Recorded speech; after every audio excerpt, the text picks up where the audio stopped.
हिमाचल कांग्रेस के पूर्व अध्यक्ष और एआईसीसी के प्रवक्ता कुलदीप सिंह राठौर ने कहा है कि सरकार बैसाखियों के सहारे चल रही है। केंद्र की लंगड़ी सरकार है और अब उसके निशाने पर सिर्फ राहुल गांधी हैं। उन्होंने कहा कि मंत्री पद के बदले राहुल गांधी के खिलाफ बयानबाजी करने को लेकर रवनीत टू ने भाजपा से डील कर रखी है। इस दौरान एआईसीसी प्रवक्ता ने नेता प्रतिपक्ष राहुल गांधी और सोनिया गांधी के लिए दोबारा से एसपीजी देने की भी मांग की। कुलदीप सिंह राठौर ने कहा कि पिछले कुछ समय से भाजपा के नेता लगातार राहुल गांधी के खिलाफ बयानबाजी कर रहे हैं। उन्होंने कहा कि पहले कंगना रनौत और अब बिट्टू ने राहुल गांधी के खिलाफ मोर्चा खोला हुआ है और उन्हें आतंकवादी तक बता रहे हैं। उन्होंने कहा कि ये वही रवनीत बिट्टू है जो 3 बार कांग्रेस के उम्मीदवार के तौर पर जीता है और अब चुनाव से पहले भाजपा में वो शामिल हुआ है। उन्होंने कहा कि जनता ने उनके दल बदल पर फैसला सुनाते हुए इन्हें हार दी है, लेकिन उसके बावजूद भी वो अपनी हरकतों से बाज नहीं आ रहे हैं।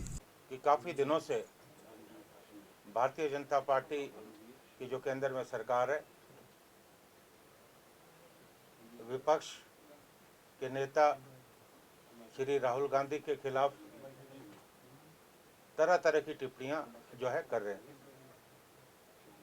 पहले कंगना रनौत और अभी केंद्रीय मंत्री रवनीत सिंह बिट्टू ने विपक्ष के नेता पे अमर्यादित टिप्पणी की है। उन्होंने श्री राहुल गांधी को आतंकवादी की संज्ञा दी है।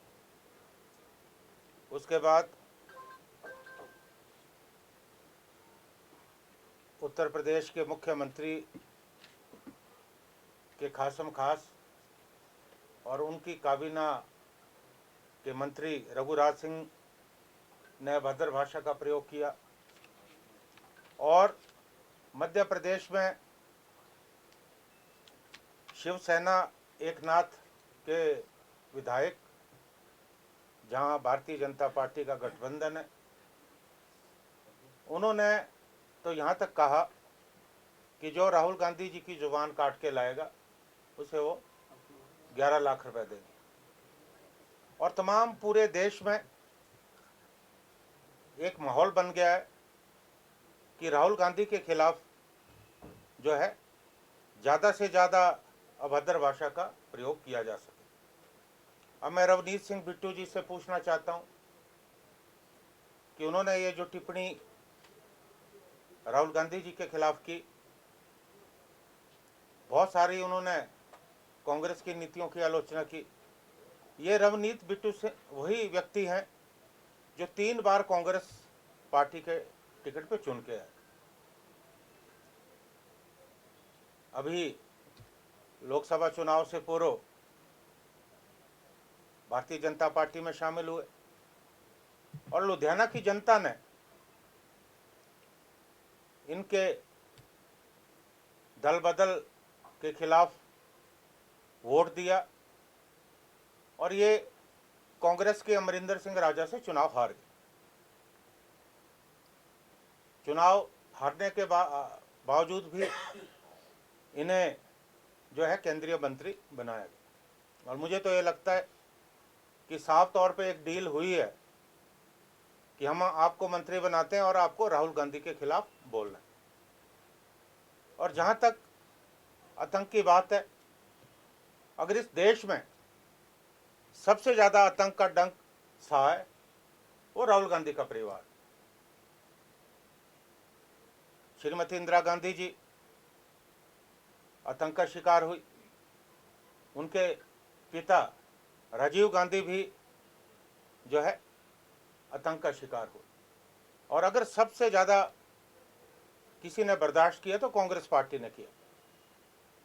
और ये मुझे दुख है इस बात का, ये स्वर्गीय बेअंत सिंह जी के पोते हैं जो खुद आतंक के शिकार हुए, कांग्रेस के बहुत बड़े नेता रहे, पंजाब के मुख्यमंत्री रहे और आज उनका पौत्र किस भाषा का इस्तेमाल कर रहा है। मैं रवनीत बिट्टू से पूछना चाहता हूं कि जो सुश्री कंगना रनौत ने बयान दिया जिस बयान में उन्होंने किसानों को आतंकवादी कहा, किसानों को बलात्कारी कहा, उनके बारे में उन्हें क्या कहना। और जब वो कांग्रेस पार्टी में थे, पानी पी पी कर मोदी को और भारतीय जनता पार्टी को कोसते थे। और खासकर जब किसानों का आंदोलन चला, उसमें बहुत ज्यादा मुखर थे। आज उनका हृदय परिवर्तन शायद इसलिए हुआ है कि उन्हें मंत्री पद से नवाजा गया है। और जैसा मैंने पहले कहा कि स्पष्ट तौर पे ये डील हुई है कि आप राहुल गांधी को गालियां निकालोगे और उसके बदले में आपको हम मंत्री बना रहे। ये क्यों हो रहा है? इसलिए क्योंकि राहुल गांधी बहुत पहले से भारतीय जनता पार्टी के निशाने में। और मैं आपको याद दिलाना चाहता हूं कि किस तरह से उनकी संसद की सदस्यता रद्द की गई और आनन फानन में उनको उनका मकान जो है खाली कर दिया। और अभी तो वो 2 सीटों से चुनाव जीत के आए और अपनी लोकप्रियता का उन्होंने जो है परिचय दी। और भारतीय जनता पार्टी की जो केंद्र में सरकार बनी, ये तो उम्मीद कर रहे थे कि 400 पार जाएंगे, लेकिन इन्हें बहुमत का भी आंकड़ा नहीं मिला। आज ये बैसाखियों के सारे चल रहे हैं और ये बैसाखियां कब तक इनके साथ रहेंगी कहना मुश्किल।